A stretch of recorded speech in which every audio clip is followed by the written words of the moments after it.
We have a brand new example as to why you should hate the media, at least certain corridors of the media. We hold special vitriol for a guy named Jake Tapper. Have you heard of him? Yeah, I think you have. Jake Tapper and Joy Reid emerged this week to once again remind you why they're the worst of the worst. Joy for her own demented race baiting reasons. But Jake Tapper, I hold a little special place for him.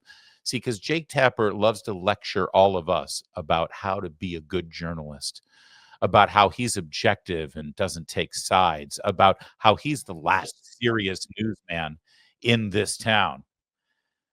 Jake Tapper, of course, you'll remember, is also the guy who missed the story about Joe Biden's mental decline, said nothing when shows like this one and other journalists like me were pointing out the fact that Joe Biden was seriously debilitated in his ability to be president of the United States. And then he wrote a book about the exact same topic and made millions. Yeah, that guy, that Jake Tapper. Well, recently, he sat down for a podcast with Ezra Klein at the New York Times for the purpose of selling his book. And it's a funny thing about all the promotion he did to sell this book. He ends up doing these long-form interviews, and he ends up saying, I think, more than he really wants to say. So watch him tell the story about what happened behind the scenes at that infamous debate 1 year ago last week, and see if you pick up a couple of the things that I picked up. I'll pause it when it happens. But what's it like for you being there? You're co-moderating that debate. Yeah. It begins. He walked Tell me well your first experience of it. before it begins. He is late showing up. We're in Atlanta in a battleground state, Georgia. The Biden won in 2020 and Trump won in 2016. And both campaigns and candidates had been offered walkthroughs. Donald Trump shows, and neither of them show up on time, of course. But the time for them to show up was still, laughably early. It wasn't really necessary for them to show up as early as CNN asked them to be. But Donald Trump shows up, and whatever you think of Donald Trump, he's a pro. Which one's my camera? What if I want to ask a follow-up? What if I want this? What do I do? When he's talking, when Biden's talking, is the camera on me, et cetera, et cetera. Now I'm supposed to go out. The debate's starting at 9 p.m., which, by the way, was another shocker to me when I found out that they had agreed to do a 9 p.m. debate for an hour and a half. I thought to myself, that seems late. That's late for me.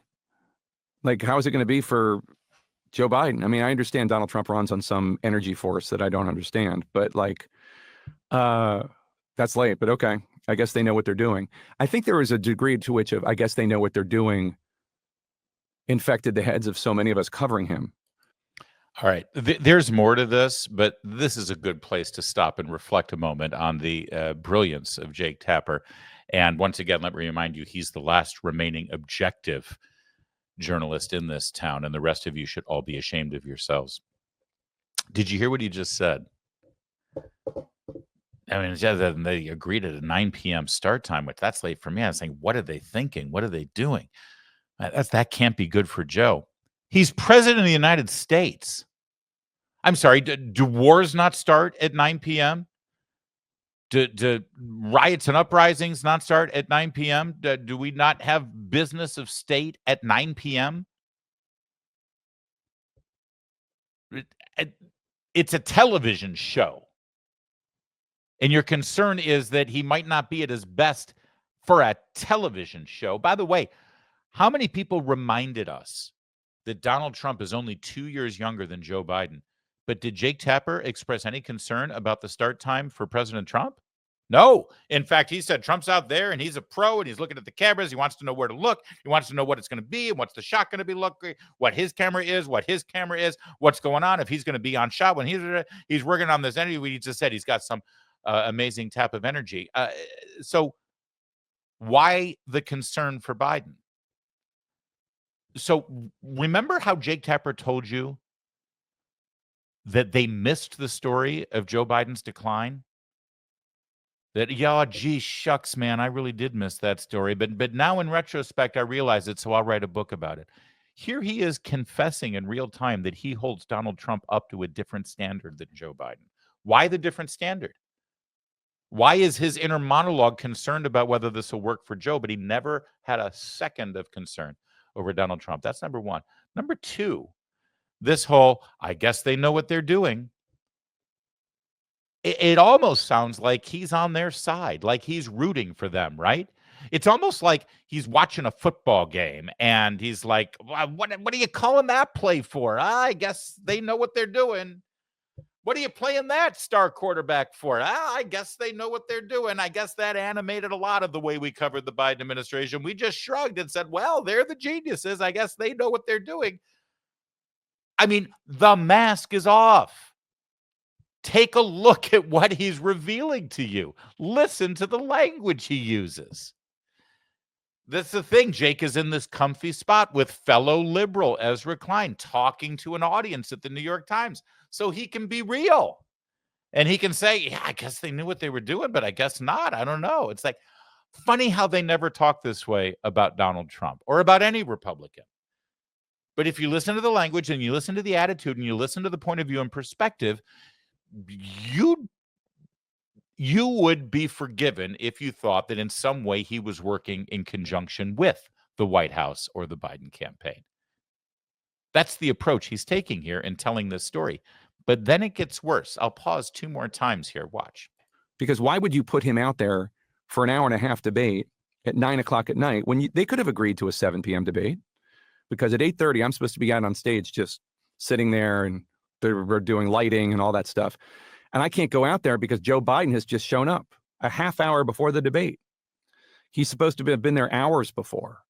And why was he so late? Because he didn't think he needed to do it. He didn't think he needed to do a walkthrough, which is crazy. Every candidate does a walkthrough. Barack Obama did walkthroughs. Like, you just do this. So he walks out, he hobbles out, he does that shifting thing, shuffling thing, seeming really old, but I had seen him, so I was not surprised. Pause there. So he's doing the shuffling thing. Now, I had seen him already, so it didn't surprise me, but he's shuffling. Do you remember Jake Tapper ever saying anything about this to his audience? After the debate, did he ever say, well, he really looked old and he shuffles out? He doesn't walk normally, he shuffles out. Or, he says he's seen it before. So did he ever point it out to his audience? We did here. When we pointed out the weird way he was walking on the way to Marine One at the South Lawn, whenever he was heading out somewhere, when he would shuffle along and they had to give him the special shoes, that looked like he was, wearing kayaks on each foot. When he would stop and squat like he was, dropping a load in his Depends. You remember all that stuff that we would have fun with, but we would also point out the fact that something ain't right about this guy. We would do that stuff. We were told we were looking at videos that were cheap fakes, that were manipulated. Did Jake Tapper ever talk about this? Now it can be told a year later that Jake Tapper thought there was something odd or wrong about the way he moved and the way he walked. But where was he at the time? Where was he when it mattered? Where was he when it was news? Sorry, Jake, it's not news now. He dropped out of the campaign a year ago, and he hasn't been president for 6 months. This isn't news. If you want to be a historian, go ahead, be a historian. But you're not working in news by telling us the story a year later. Back then, it was news, and he didn't say a thing. Why? Because it would have helped Trump. It would have hurt Biden. So he didn't say anything. Okay, go ahead, Jake. Please continue with the story now that it can be told. He starts talking. He obviously has a cold. He sounds awful. His voice is already thinner and reedier than it had been. But now it's really bad. His first answer is whatever, it's fine, serviceable. But then he gets to that horrible answer where he completely loses his train of thought. Eligible for what I've been able to do with the with the COVID, with dealing with everything we have to do with. Look, if we finally beat Medicare. Thank you, President Biden. President Trump? Well, he's right. He did beat Medicare. He beat it to death. And and we have these iPads, and I wrote to the control room, holy smokes. And Dana writes to me on a piece of paper, he just lost the election. Dana writes on a piece of paper, he just lost the election. Which, again, great little insight between how the two little anchors pass notes to each other and share their little secrets and all that stuff. And here's Dana, she just lost the election.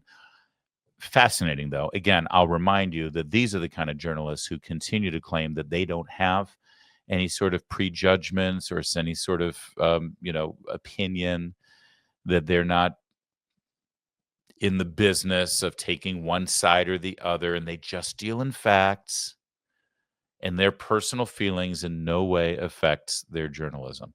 So Dana Bash, on that evening, June 26th, I want to say, of 2024, as a co-moderator of the debate, 2 questions in, passes a note where she is now of the opinion that Joe Biden has just lost the election.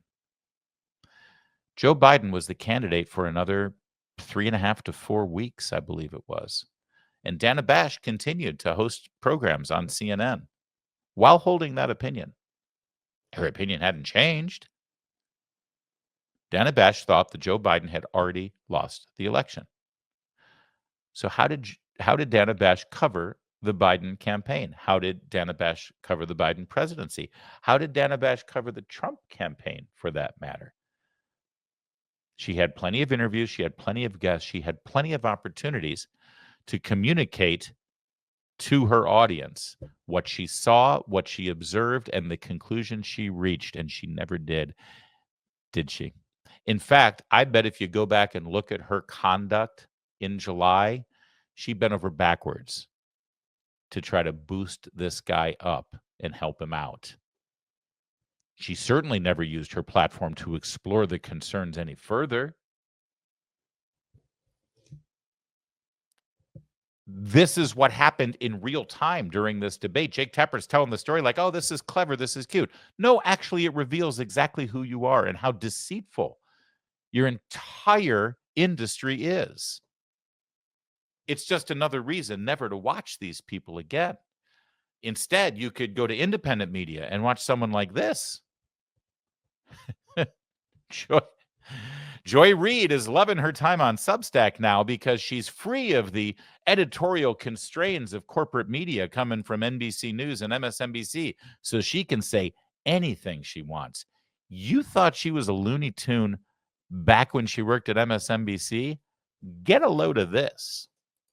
But this aggressive move to deport any brown or black person that this regime can get their hands on in order to meet Stephen Miller's 3,000 brown person a day quota. They have a literal quota that ICE is required to meet, which is the reason why they are stopping and frisking brown, particularly brown people, but brown and black people anywhere they can get them. Dodger Stadium, the parking lot at Disneyland, at restaurants, Home Depots, warehouses, anywhere they can get them. Stephen Miller has a 3,000 brown person a day quota for deportation, says Joy Reid. I want you to remember that just 5 months ago, she was an employee in good standing at NBC News. Do you think suddenly over the last 5 months she's changed and become some sort of, crazy radical with these ideas? Or do you think maybe this was her attitude back when she had that little peacock on the screen instead of her own AI-generated ChatGPT logo? Oh, but there was more from Joy, and I want to share it with you. I had to forget about him, but Ron DeSantis is still governor of Florida.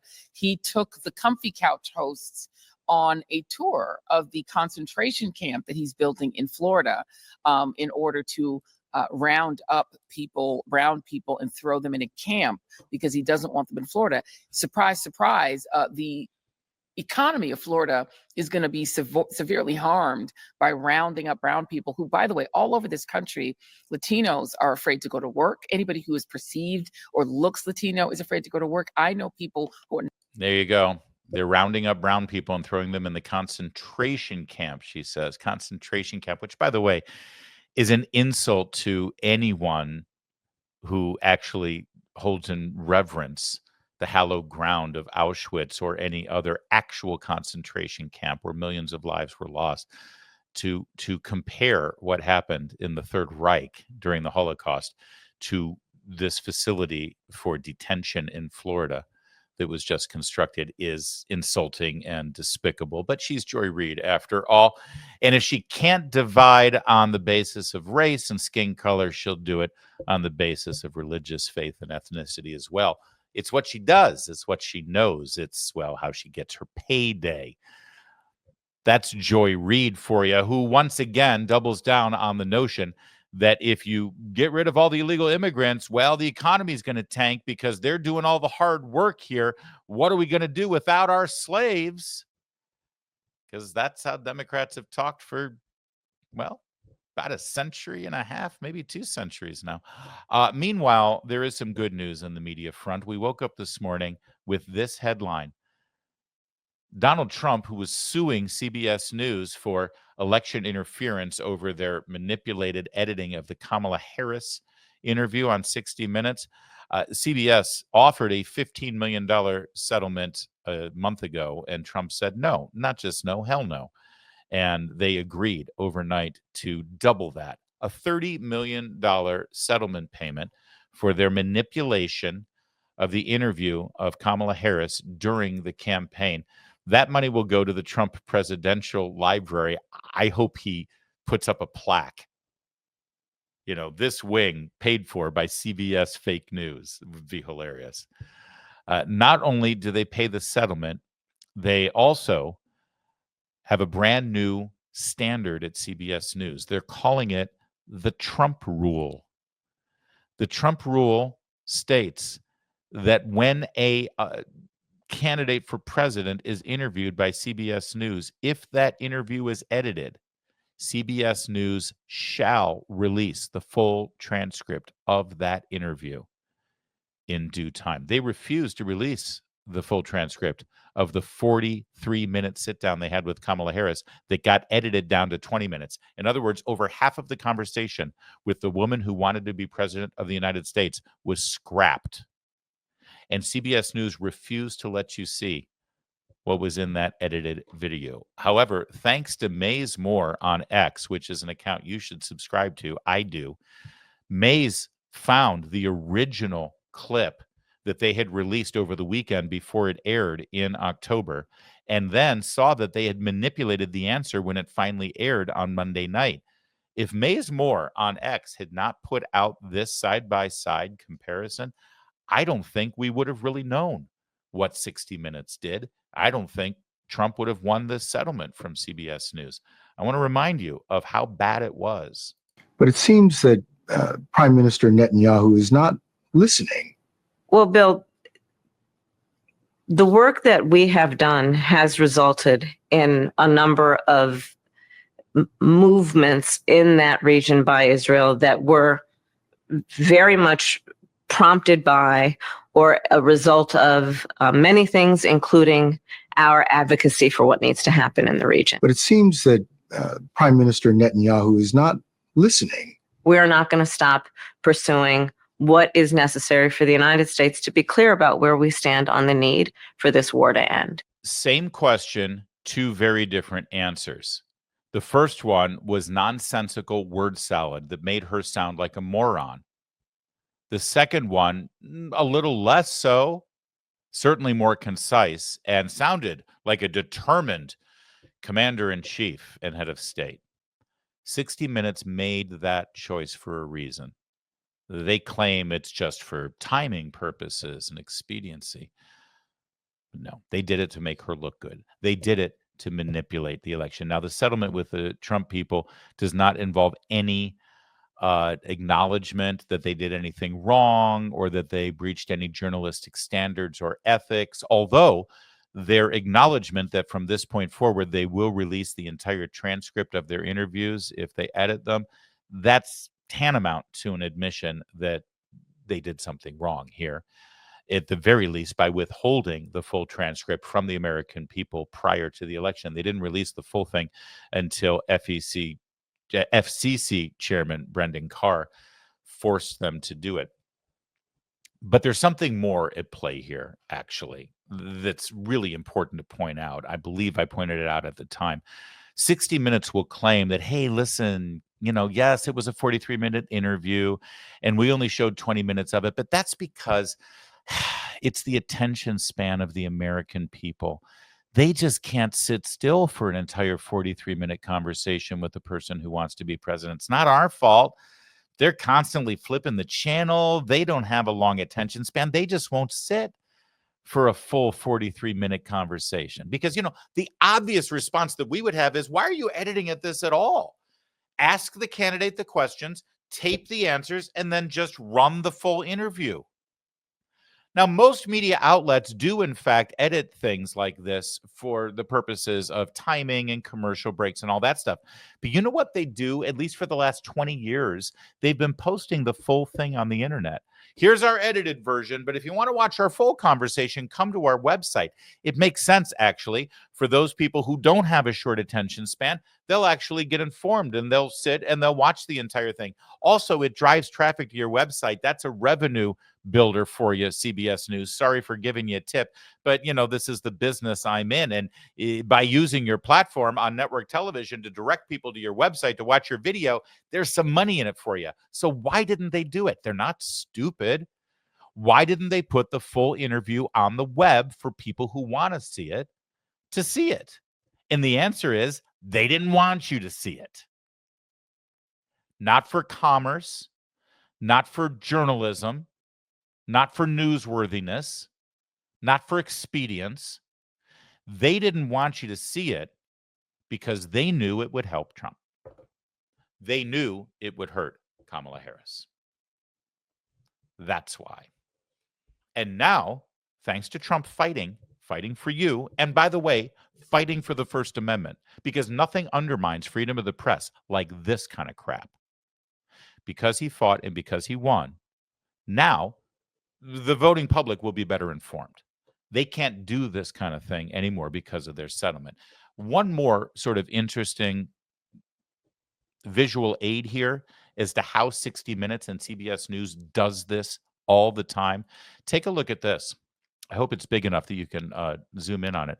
This was a 60 Minutes interview with Ron DeSantis, the Florida governor, when Ron DeSantis was seen as potentially the next president of the United States. Take a look at this interview, this written transcript here, and you see the words that are in bold and you see the words that are not in bold. It's about 50-50, right, in this conversation? What's in bold is what made it on the air. What's in regular typeface is what got edited out. And it turns out this was an interview about a donation made by the Publix store to the DeSantis campaign. And then they explore what the DeSantis government administration did to help Publix out in 60 Minutes opinion with regard to a program in the state. It's not true, actually. There were other drugstores that also benefited from the same program, but they just wanted to focus on Publix because they thought they had a criminal activity, a crime of pay for play for the governor. Publix gives you $100,000, then you do this for them, but he actually did it for all the stores in Florida. That's not the point. They manipulated the interview. They edited out a ton of Governor DeSantis's explanation and answer to make him look bad, because that's what they do. That's what they've been doing. That's what they've been doing for decades. And they did it right up until the point where one man decided to finally fight back. He'd had enough. His name is Donald Trump. He's the president of the United States. And now he's got a settlement with ABC News. He's got a settlement now with CBS News. And I don't know about you, but I'm kind of waiting for the trifecta. Let's go. We want the Triple Crown. I hope that Peacock network is ready to open up its wallet, because they're coming next, and it's going to be glorious.